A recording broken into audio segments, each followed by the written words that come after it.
বন্ধুরা, এশিয়া কাপের দ্বিতীয় ম্যাচে ইন্ডিয়া ভার্সেস ইউএই সেই খেলা স্কোর কার্ড কি?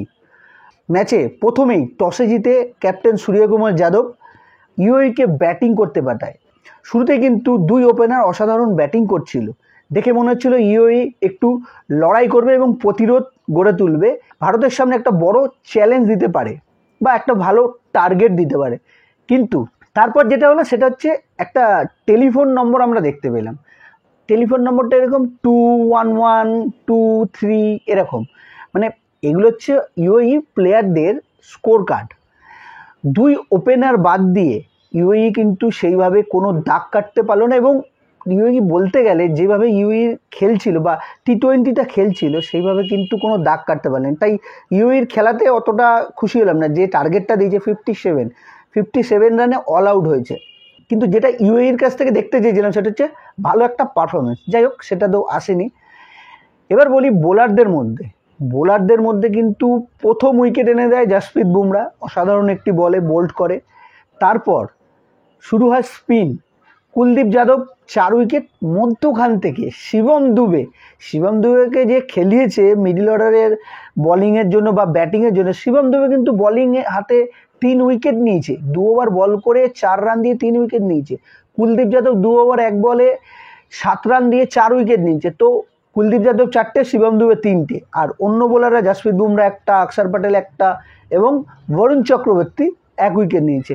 এবারে আসবো বাংলাদেশ তাদের এশিয়া কাপের অভিযান শুরু করছে হংকংয়ের সঙ্গে।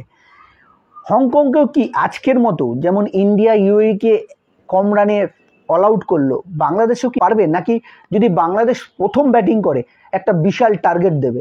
তবে বাংলাদেশের এই টিম নিয়ে আমি যেটা বলবো সেটা হচ্ছে বাংলাদেশের এই যে গ্রুপ বিতে যারা রয়েছে, বাংলাদেশ, আফগানিস্তান, হংকং এবং শ্রীলঙ্কা, এই 3টে টিমের মধ্যে 2টো টিম কোয়ালিফাই করবে। সেই জায়গায় কারা 1-এ শেষ করবে, কারা 2-এ শেষ করবে, আমার মতে বা আমার যদি পার্সোনাল ওপিনিয়ন বলেন, বাংলাদেশের যে রিসেন্ট ফর্ম রয়েছে বা বাংলাদেশ ক্রিকেটাররা, বোলার ভালো স্পিনার রয়েছে, বাংলাদেশের ভালো ফাস্ট বোলার রয়েছে, ব্যাটাররা ভালো খেলছে এবং ভালো রানের মধ্যে রয়েছে। Captain Liton Das leading for the front, ভালো ক্যাপ্টেনশিপ করছে। তাই বাংলাদেশকে কিন্তু এই গ্রুপ থেকে কোয়ালিফাই করার জন্য আমি কিন্তু আমার তরফ থেকে এগিয়ে রাখলাম বাংলাদেশকে। কারণ এই গ্রুপে আমি আশা করব বাংলাদেশ 1-2 যেটাতে আছে ফিনিশ করবে এবং সুপার 4-এ যাবে। সুপার 4-এতেও সবার সঙ্গে সবার খেলা হবে, এটা জানেন। তবে বাংলাদেশের রিসেন্ট ফর্ম দেখে আমি যেটা বললাম, যেহেতু শ্রীলঙ্কার মাটিতে হারিয়ে এসছে এবং পাকিস্তানকে হারিয়েছে, তাই অনেকটাই কিন্তু এগিয়ে থাকবে বাংলাদেশ।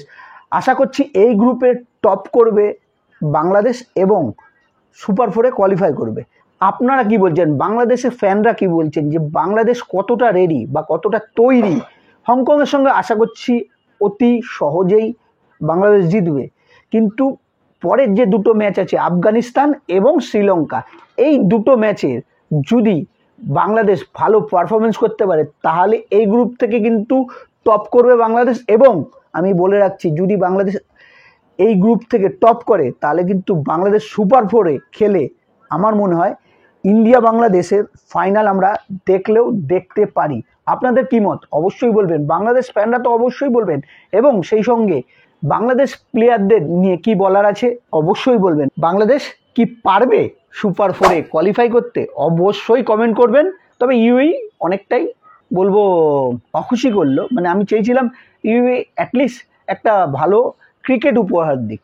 যে কোনো টিম একটা ভালো ক্রিকেট দেখতে খুব ভালো লাগে, তবে এত লো স্কোরিং ম্যাচে তো ভালো ক্রিকেট হয় না। তাই ইউএই থেকে এক্সপেক্ট করেছিলাম আরও ভালো ক্রিকেট। তো বন্ধুরা, আপনাদের কি মনে হয় বাংলাদেশ কেমন খেলবে ফার্স্ট ম্যাচে এবং বাংলাদেশ সুপার 4-এ যাবে কিনা সেটা কিন্তু অবশ্যই কমেন্টে বলবেন। ততক্ষণ ভালো থাকবেন, সুস্থ থাকবেন, আর বাংলাদেশের ফ্যানরা তো অবশ্যই ম্যাচটা দেখার জন্য মুখিয়ে থাকবেন। তো বন্ধুরা, এই ছিল আজকের আপডেট। আশা করছি ভালো লেগেছে। ভালো লাগলে আমাদের সঙ্গে থাকবেন, লাইক শেয়ার করবেন, আর কমেন্ট বক্সে আপনার গুরুত্বপূর্ণ মতামত দিতে ভুলবেন না। সঙ্গে সাবস্ক্রাইব করে আমাদের পাশে থাকবেন।